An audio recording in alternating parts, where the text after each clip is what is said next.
Hello everyone, in this video I'm going to show you how to find someone's IP on TikTok. Actually, it's very easy and quick, but you need to watch this video until the end, so you won't skip any important step.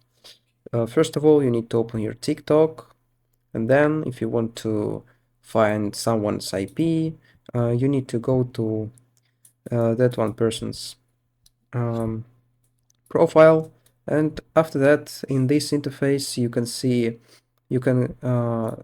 for example, Instagram account, or you can click on the Telegram link if there is that link.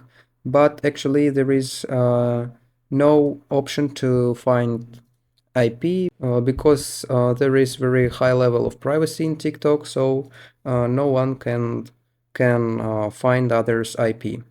So that's how to find someone's IP on TikTok. If you found this video useful, leave a like and subscribe to the channel.